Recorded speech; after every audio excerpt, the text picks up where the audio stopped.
We all saw this, didn't we? That this person just wasn't acting the right way for somebody who's missing or he even cares about, and he's rocking there. He's on his phone all the time. I mean, I know some he did get some calls, but they were very short, and he never really felt like a lot of them were anything to do with, well, anyway, I'll get back to you, I'll get back to you, I'll get back to you. No, I don't know what's happened. Shanann's gone missing. And I mean, look, he's kind of smiling. Oh. And so when you see this and you think, well, maybe he did just want to move on with his life and he's done what he's done, so that now he thinks he's all covered and he can move on with his life. But he's like kind of smiling there too, but I just don't know. Was it all premeditated and planned? And, he did just get rid of his old life to have the new life. I mean, maybe he did think, oh, it sorts everything out for me. But I don't, anyway. We'll never really know, will we, unless someone says something more or he talks. But I'm just going to play the rest of my video now. I tried to say this the other day, but I've just put this video together. I do see that Nickole Atkinson really was a true friend, and she really loved Shanann.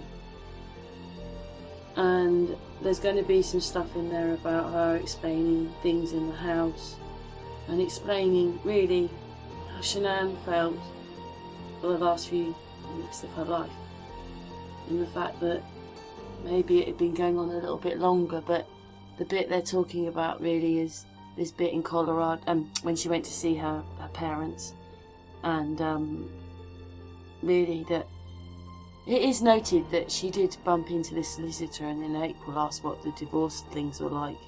But I think that getting pregnant, she obviously, well, maybe I was just being silly there, and she carried on in her life, and obviously she loved Chris Watts, and I'm sure she was having this baby for him because she thought he really wanted this baby. Anyway, please watch the bit afterwards because it shows how much Nickole Atkinson cared about and loved Shanann, and it also explains what Shanann was really going through and what was going on. And the thing is that people, maybe she was a bit bossy, her friend even says that, but what people have done to her and said about her is just so horrible. Anyway, they've got a picture up here and I'm trying to match it all in. This is Dr. Phil, and I put this video out the other day. I'll put the link below so you can watch this yourself, the whole thing. This guy Terry was having an affair for most of his married life, and he was also having multiple affairs, and in it he's kind of saying there, I would make up extravagant lies and create stories to kind of keep Crystal away. I needed to keep her at arm's length. And the thing is that you can read all that. So Crystal was the girlfriend and Sherry was the wife. And in it, Dr. Phil says, the person is so immature that what they've realised with immaturity is that people don't carry any empathy, and they don't consider or think about the impact it has on any of the other people and what it does to them. But what this person says is that basically after doing all these things and having all these multiple relationships and having his cake and eating it, and it's like an act, it's like a reenactment, and he loves it and he's in control of it. He basically felt that it actually got to the point where he was gone down this track, and basically the end of the track was the cliff, and the only way was if he didn't sort something out, he'd fall off the cliff and die. It got to the end now. So the whole point was that he was coming clean, and he wanted to sort this out so that he wasn't thinking, hey, I might be able to have that woman and just stick with this wife. He wanted to stay with the wife, even though the girlfriend had his child as well. Anyway, you can read that, can't you, on there. Anyway, I just so saw Chris Watts was doing the same thing. He loved the power, he loved the control. He had multiple relationships. He said the same things to them. He said, I've never loved anybody like I loved you, and everything's wrong, and I'm trying to leave my wife and she's so horrible, and these are the extravagant lies and create stories to keep Crystal at arm's length. Extravagant lies. always, pointing, anyway, you can see the pattern there. So, he was probably going to have more and more over the years. But this is what I really believe. I really believe that they still hadn't even finished paying off their fertility treatment for the 2 girls.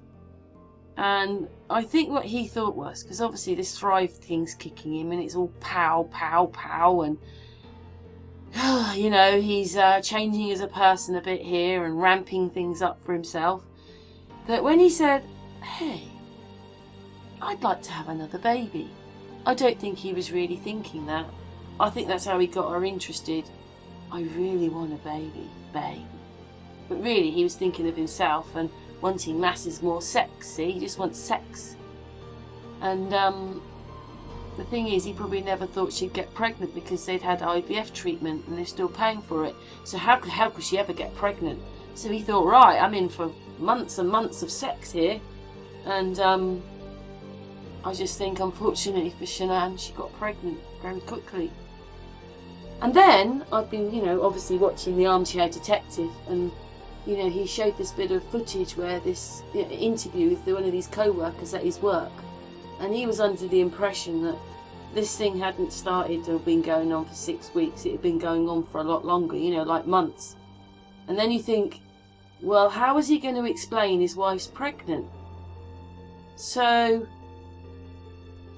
imagine Shanann goes and announces it on Facebook. And then suddenly reality was going to hit him now, because he's lied to his girlfriend, told her, well, I'm breaking up with my wife, we're, all this kind of stuff, because it had been going on for months. And then how is he going to explain his wife was pregnant? Because don't forget the elaborate excuses, because that's where he was, and wanting both lives. And then, how is he going to explain, oh, that's right, the baby wasn't his, it was someone else's, it had to be someone else's, because he's lying. That's why she's saying these things, because he had to lie to her. Anyway, so if you understand the pattern here, and then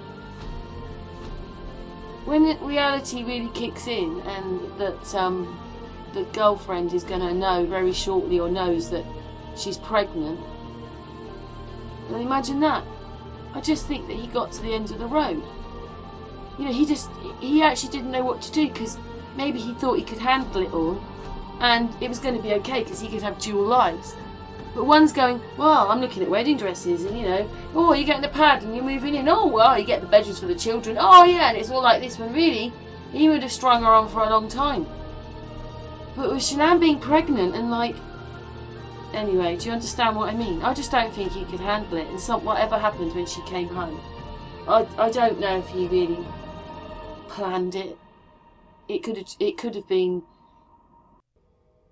He could have just been doing that job. That bit could have not been planned, I actually think he just snapped because he actually couldn't cope, because he was doing what that guy did, wanting these dual lives, thinking he could handle it. Maybe when Shanann came home, she said, that's it, I'm leaving tomorrow with the kids, you're having an affair, But I've already put out a video. You don't confront a narcissist because they get you first. And so basically, he flipped. The thing is, I don't understand about the children. I really don't. That bit I just don't understand. I really don't. Unless, he flipped with them earlier on in the evening and she came home and then he had to kill her. We'll never really know that bit, and it's so annoying for everybody when you've watched so much footage about it.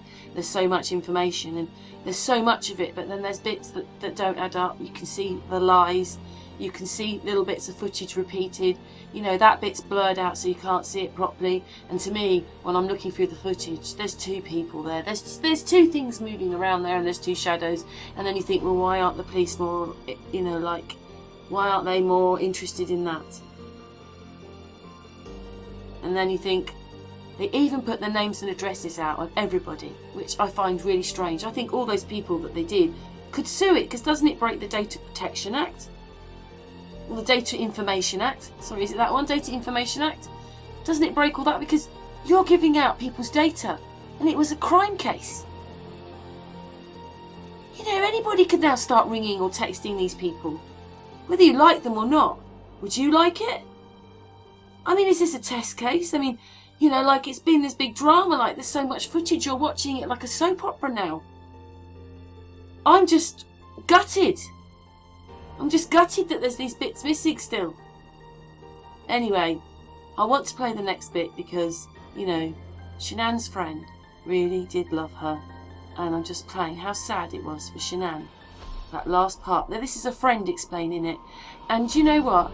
I'm someone, when you really upset me, I might go, well, I might swear and get very, you know, whatever it is. And, you know, I might start cursing in my texts. Not once did they ever say that. Not once did she curse Chris Watts or anything. All she wanted to do was sort it out. Shanann Watts was in love with her husband. She may not have been perfect, but she loved her husband. And then we'll play the rest.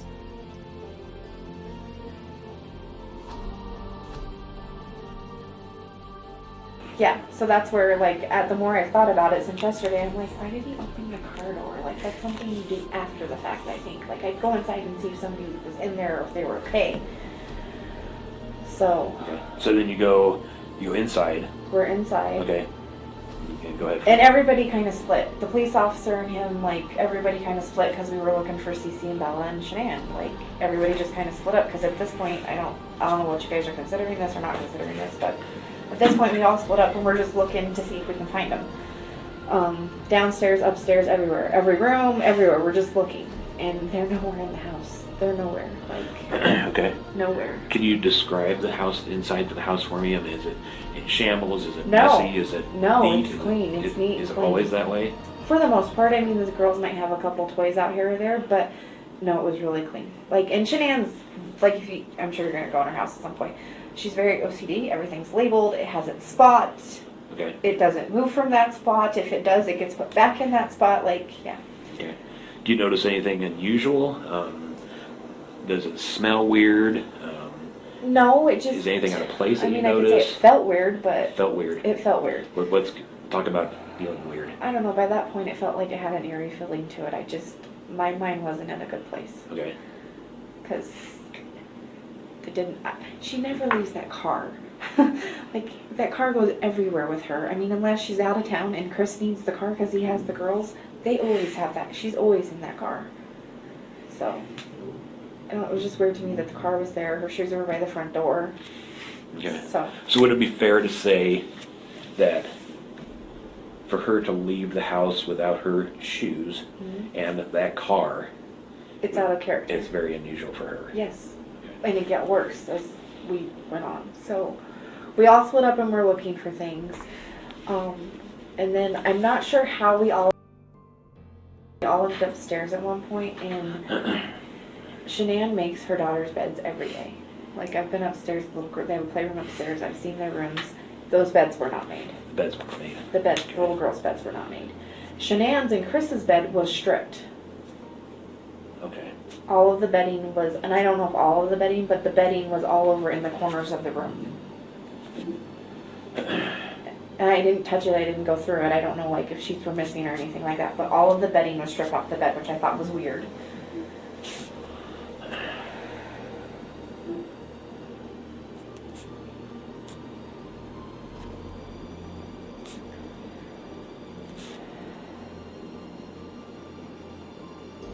And then the police officer had asked if she had her phone on her, and we didn't know at that point. And then, like, 5 minutes later, my son was, like, rummaging through the pillows on the sofa, and he found her phone shoved down in the cushions on the sofa.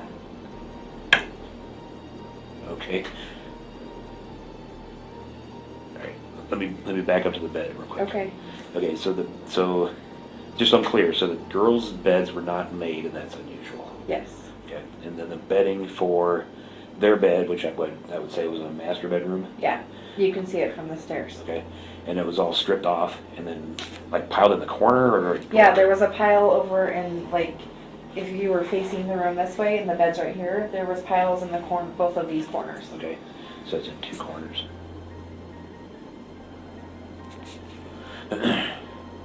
Okay, so was it just a bare mattress that you saw? Yeah, there was a mattress cover on it, but like Okay. I don't know if it was a mattress pad or just a mattress cover, but there weren't any sheets or blankets or pillows on it. Okay. They were all on the floor, which I thought was odd because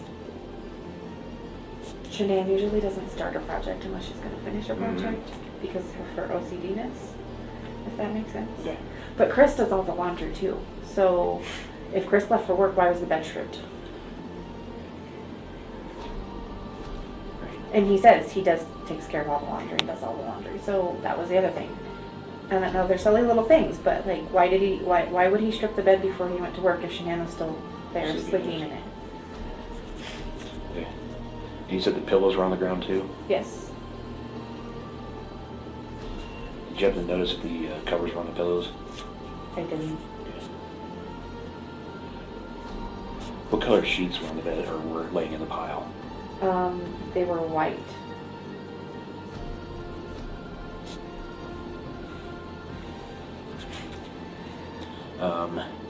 Any blankets or anything like that you noticed? Yeah, there was blankets. I couldn't tell if, like I said, they have like a down comforter or a duvet. Okay. That was on the floor. I don't know if it had an actual cover on it or not, or if it was there. Like I said, I didn't touch. I tried to touch as least as possible. Okay.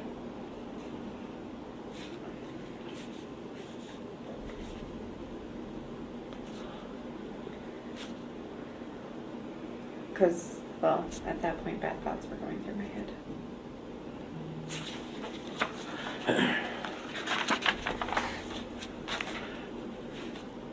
Okay, so after you leave the anything else in the master bedroom that you noticed? We weren't in the master bedroom. I just saw that from the, like, I peeked in the door and saw it. I didn't Okay. actually go in yet. So then I turned around and the police officer had asked if she had her phone.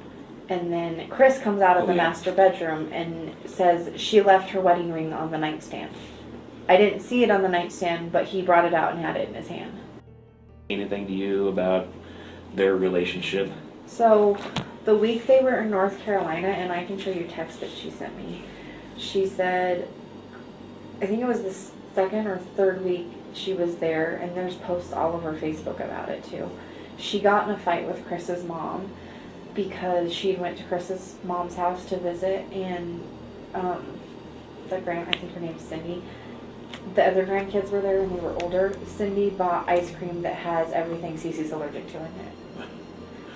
So Shanann asked, and this is just hearsay, I don't know. Shanann asked Cindy, please do not give this to the other grandkids until I get Cece to bed because she's not going to understand and she cannot have it. And she took it and put it back in the fridge, and then I guess Cece went and got it, and then Shanann put her to bed because I mean she's so sick. Like, you eat not peanuts, but cashews and kiss her, she could go into shock.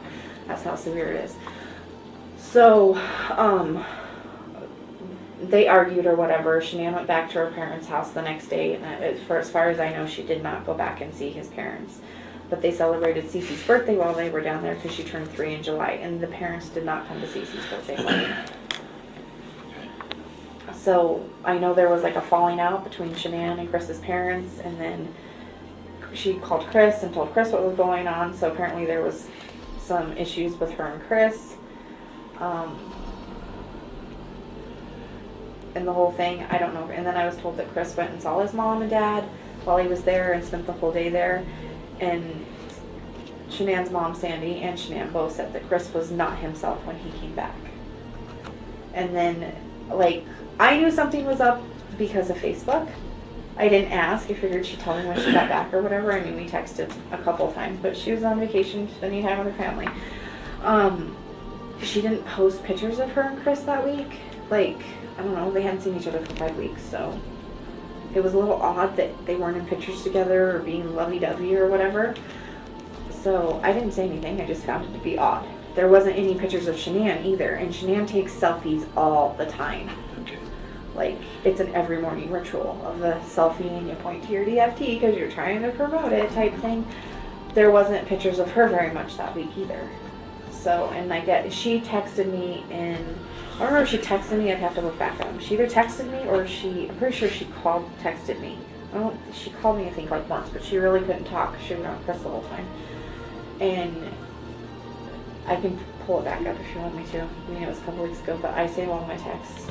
I've learned the hard way with employees. Texts are important. She's basically just said that things weren't, she didn't know what was going on. He was acting weird. She hadn't seen him in 5 weeks. He wasn't touching her. They weren't cuddling. He wasn't holding her hand. Like, he wasn't sleeping in the same bed with her, which I find that really odd. You know. So is that all of that?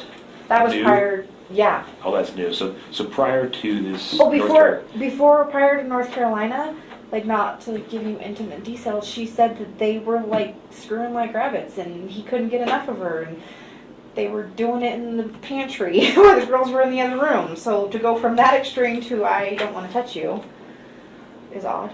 Okay.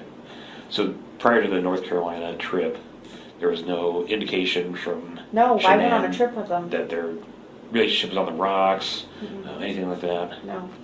Right before she left for North Carolina, I was in San Diego with her and Chris. We won a trip through Lavelle. We were all on a trip, a paid trip by them to just enjoy San Diego. So I was with them for 4 days right before she left for North Carolina. So. And how were they then? Lovey-dovey, taking pictures together. I have tons of pictures of them together on my phone. So I mean, Okay. yeah. I don't even know where I was in the conversation or what you asked me last.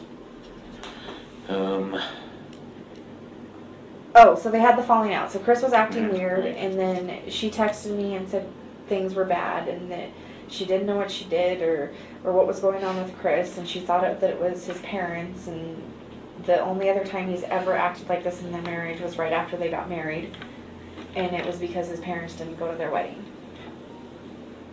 And that he So his parents not like her? No, they do not like her. Yeah, they do not like her. His parents do not. Do you know the reason for that? I don't per se. Like, I've met the parents like in passing. I've never spent time with them. I don't know. She can be bossy, but in a good way. I mean, it's not like I've teased her because I'm like, you're so bossy, but she's trying to like push you to do good things and like motivate you. It's not like a bitchy bossy. I don't know. But, I mean, I don't know what she's like with Chris when I'm not there. So. Right. But yeah, she told me through text. She's like, "Girl, I'm gonna need you more than ever when I get home." She's like, I don't know what's going on wrong. I don't know what I did. I don't know what I didn't do, basically. And I was like, okay, like, I'll come over. We can talk, whatever. And I was supposed to watch the girls when they got back because they had the ultrasound video of the baby to find out what they were having. Because the next weekend when we got back from Arizona, which would be this weekend, we were supposed to do a gender reveal party for them. So they flew in Tuesday night late, and I was over at their house Wednesday night before we left. I went over and watched the girls, played with them, painted their nails, that kind of thing, hung out with them. My mom and dad went. But Chris was really weird when he came home that night. He did not say hi to me. He did not acknowledge me at all, which is not normal for him. He'll like give a hug, or he'll acknowledge that you're there. He'll say, hey, how you doing, whatever, and then he'll go on in his merry way and do whatever. He did not talk to me at all that night. That was Wednesday night? Yeah.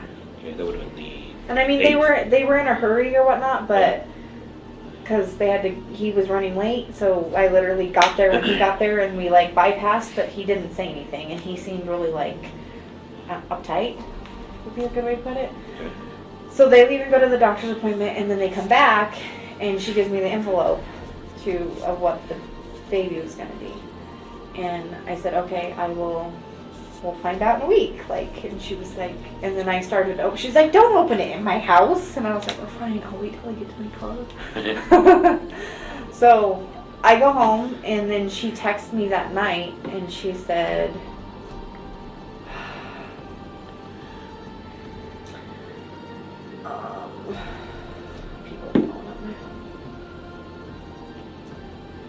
I can tell you, I have not had so many text messages, phone calls, and messengers on Facebook ever in my life. I'm sure. I do not want to be a celebrity at all. I left a job because my phone blew up all the time. Let's see. Since I was with her most of the weekend. And how did she seem over the weekend? Did she seem fine? She was, last weekend, Yeah. she was not her normal self. Not- She was very down. She was constantly like second guessing how she was talking to people because she didn't want to be, I guess, bitchy. I'm not sure. Chris and her had a conversation, I guess, Thursday night. Oh, I guess I'll get to that in a second. Sorry, go ahead. No, Finish you're what you were okay. looking for. Yesterday. So,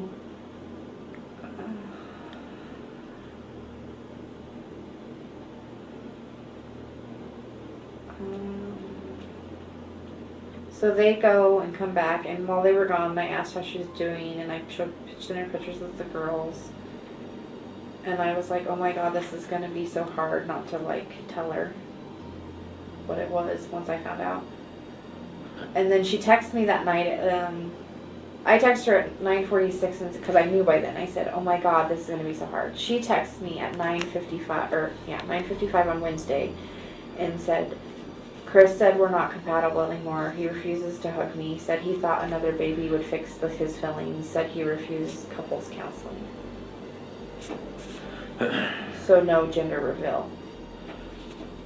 So she canceled the gender reveal party. Okay, so that's Wednesday night. Wednesday. So that would have been Was the, it the 8th, 9th, I think so. It would have been the 8th. 8th?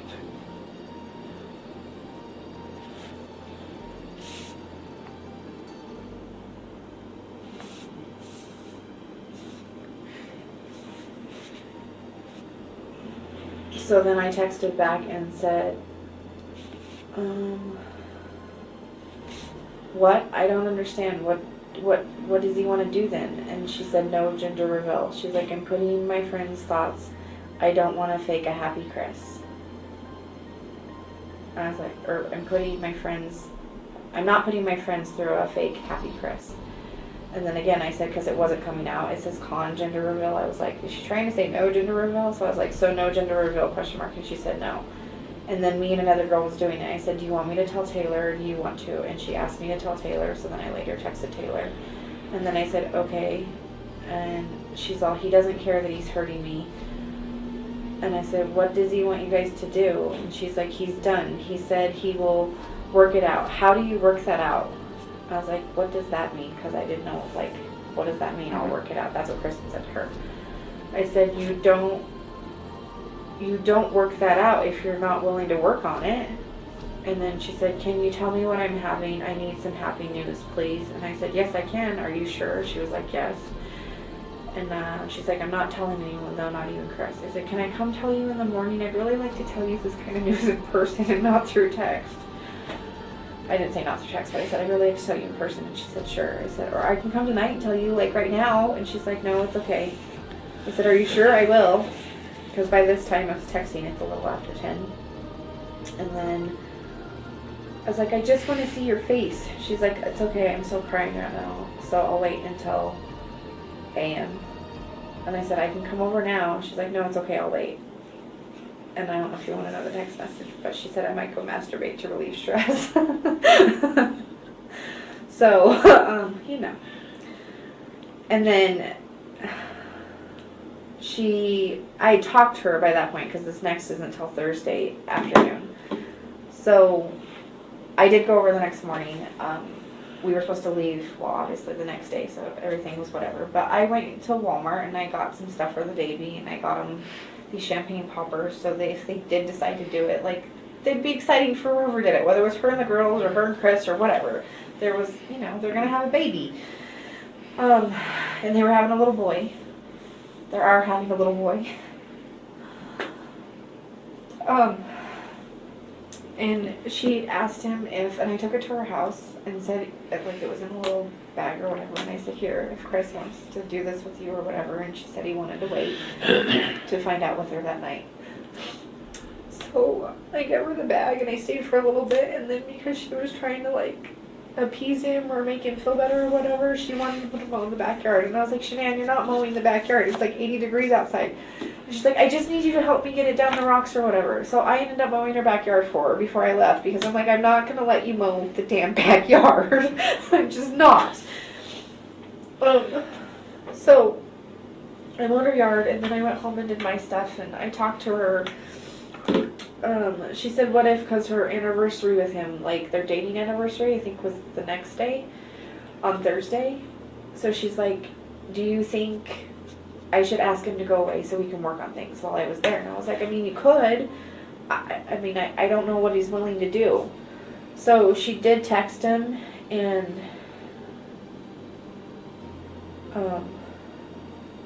she texted him and asked him if he was willing to go away. So then she starts sending me all these Groupons and asked me like where they could go. And I'm like, well, you could go up to Glenwood, depends on how far you want to drive. So we were discussing that. So she's texting me all those Groupons and stuff.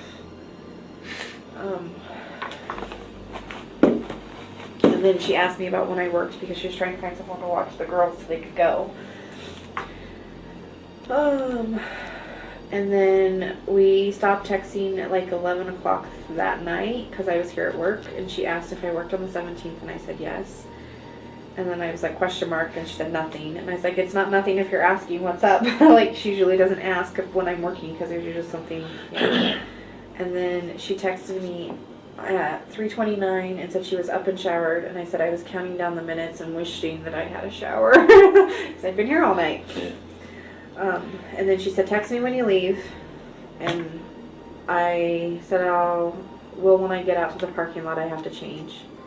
And then I texted her I was on my way, and then I picked her up, and then we went to the airport. Yeah.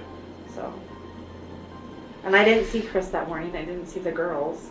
But she was off all weekend, and we were constantly telling her, like, eat Shanann. I carried a water bottle with me all weekend, and I was constantly giving it to her, telling her to drink, because she kept saying she had a headache. And Cassie, that was with us, is a nurse, so we're both, like, taking care of her, because that's our nature. And she would take a couple bites of food and wouldn't eat them, and then normally, like, and I know she's 15 weeks pregnant, but normally we'd, like, go out and do something. We didn't go out. We stayed at the hotel the whole weekend. Except for going to dinner. We'd go to dinner and come back. So, even the whole last day we were there, the whole point of us staying there the last day was to, like, go see Arizona or explore in Scottsdale. I sat in the hotel room with her. Not the hotel room, but in the hotel lobby. Because we had to be out of our room by 11, and our flight was until 8:45 that night. So, we didn't go, we sat there. Because Shanann was, on the way there, she got Chris a book to try and help. She ordered a book, and then she downloaded it on her phone so she could listen to it. We listened to it on the plane together on the way there, and then she listened to it majority of the weekend, and she was picking out, like, how the book related to her and Chris, and how she could change these things or that things. And what was the book name? Do you remember? I don't, but I can find out for you. I know the friend that referred her to it. Do you want me to text her real quick? Yeah, if you know it. So actually, I was gonna have you text a bunch of stuff to me, if you would. I would appreciate it. Can I have a separate piece of paper? Yeah. And I know I asked the detective earlier that called me the one you come in. I wasn't trying to be non-cooperative or whatever. I've talked to so many people. I'm sure. I was like, I need to go to work. Sure. You just kind of be for a little bit. Okay, so what did you want? All right, so let's see. Let's go in reverse order. So the text string that you had with her on the 8th of August, starting at about 9:55, where she talks about he says he's not compatible and he's done. Okay. Will you send me that text string? Yeah.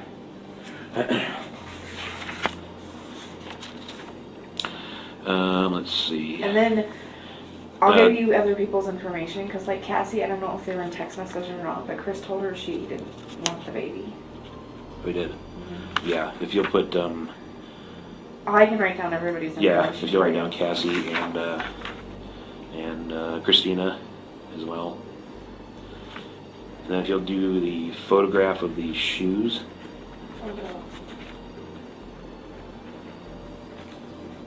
And I don't know why I took a picture of the shoes. I really don't. It's just like when I was walking through the house, I'm like, well, that's odd. That's odd. Because, to me, I don't understand why the police officer let us go in the house. Yeah. Well, yeah. At that point, it's still at this point where it's still a missing person. Right. But, he let us touch things and go through things, and that's where I'm like, I don't know, I've watched a lot of crime shows. Right, I understand. If you could do the few texts that you sent her on the day of the morning, the morning that she was supposed to go to the doctor's office, which is as the well. 12th. The 12th, yeah. Okay. like you said, you sent several texts that morning. Yeah. If you could send me screenshots of those two. But if we just issue amber on missing people all the time, Right. it loses its effectiveness.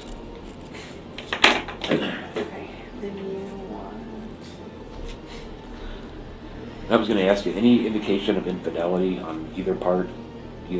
So, this weekend, this is one of the things that happened this weekend. Chris said he went to a Rockies game on Saturday night. Who'd you go with, you know? People from his work, I have no idea. That's just, he wanted, yeah.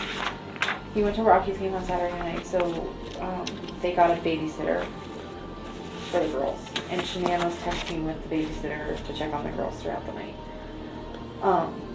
But we were in Arizona, so they're it's an hour difference, right? Mm-hmm. An hour later. Chris wasn't home at like 9 o'clock, which she thought was odd because it was an afternoon ball game.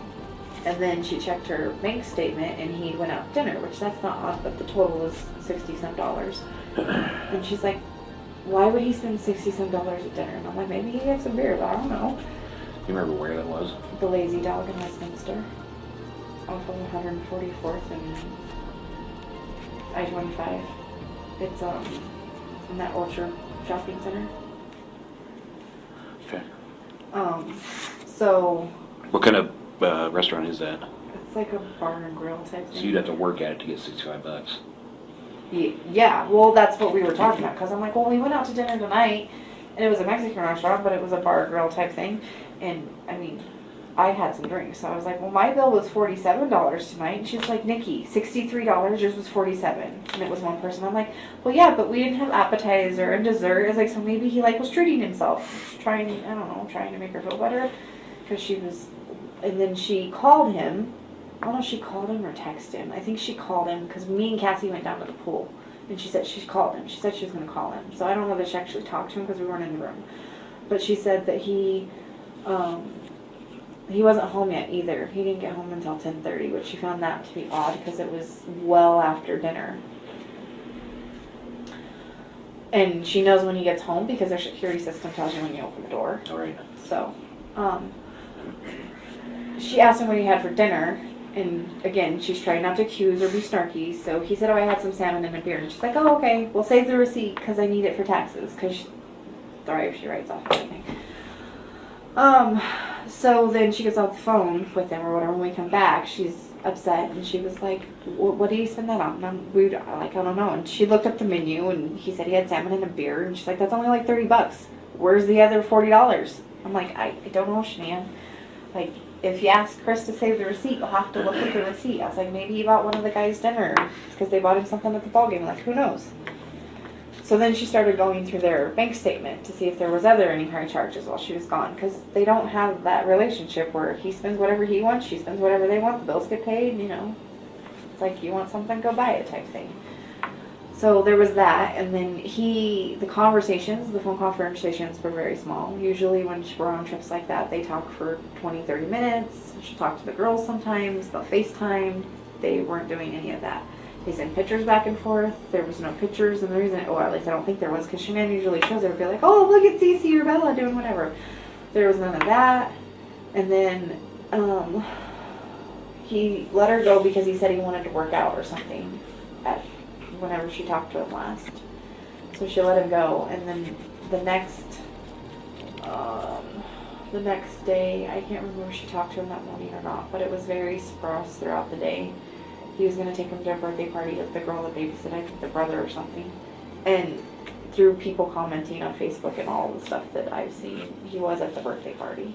The guy said he was at my house, and I don't even remember his name or where I saw it, but I did see that on Facebook. And then she called him that night when we were at the airport, and I figured she talked to him for a little bit, but it was a very short conversation. She wasn't talking. She like walked off. She's like, will you watch my stuff? I'm going to go talk to Chris real quick. And she came back, and it couldn't have been more than 5 minutes. I was like, are you okay? And she's like, no. She's like, I haven't talked to him all day or hardly at all this weekend, and he wants to work out. He started working out while he was on the phone with me. So I just let him go.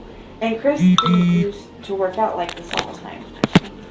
With Thrive, he's lost 70, 80 pounds, and he's gotten really fit in the last like really fit in the last 6 months. Where does he work out at? In their basement. They have a, it's her mom calling me. I'll call her back. So,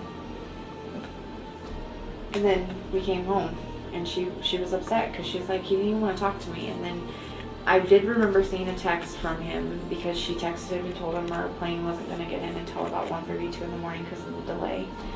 We weren't sure because at that time we weren't sure. They were estimating, we were waiting for the flight crew to get there. And he said, holy crap, that's late. And something else, but I remember the holy crap, that's late. And I didn't see any text after that. And I know Shanann was in a lot of pain on the plane, in pain a lot on the plane because she wouldn't sit still. She kept moving and readjusting and trying to Get comfortable. Yeah. Do you have any knowledge about their finances? I mean, were they in debt up to their eyeballs? Were Yeah. they rolling in it? Were they? I would say, I mean, I don't know. I collected their mail while they were in North Carolina, and there was a lot of mail. I didn't go through it or whatever, but I mean, yeah, I think they were having financial issues because it was always, she makes enough money that their daughters go to a really high-end preschool and stuff, like private school. That's what I just wrote down. Not a big deal. Just so she actually had it sent to him, the book? Yeah, so she downloaded it on her phone and then she had it sent by Amazon Prime. It was supposed to be delivered to the house on Friday, or to the mailbox or whatever. All right. Did she ever say if it was delivered? What? Did she ever say if it was delivered? She didn't. Okay. And she said she was going to wait to ask him if he read it because she didn't want to be pushy and be like, hand me that. Right. And she told us she was going to write him a letter over the weekend. Whether she did or not, there's a book that was in her purse. It's a green book and it says like some quote on the front of it. So I don't know if there was a letter in there that she started to write him or if she was writing stuff down of like things she could change or she'd done wrong or whatnot. But she had that book with her the whole weekend. It was a notebook, like a binded notebook. It's like a mint green. And for the life of me, I can't remember what it says on it, on the front of it. Okay. But she had that the whole weekend and she was writing it off and on. So I don't know if that. But that was at the house with him, so. Okay. Like, is it normal for people to do this? No. Okay. So I'm not crazy to think badly. No, and the circumstances kind of it's hard to not go to that place. Yeah. You know, with especially with, you know, the keys, the phone, medications, the kids, the car. You know, you kind of look at the totality of everything, and it Right. kind of starts to add up to a little bit of suspicion, and that's why we're involved. The FBI is involved. Right. So it's definitely got our attention, and we're doing the best we can to see if we can find her and the kids. I mean, today, when I was at the house, give me a second. I know what I want to say, it's just not coming out. Chris was out because the neighbor came over to me after I talked to the reporter. He came over to me because it was in front of their house, like off to the side of it. And Chris had actually came out of his house and the canine dogs were going in and we were going to go in the house just to check on him. Like, I'm trying to be cordial because I don't want to think that, but in the same token, I'm thinking that. But he's got no family here either, and like I really don't want to think that of this person because I really, really cared about my friend and those girls.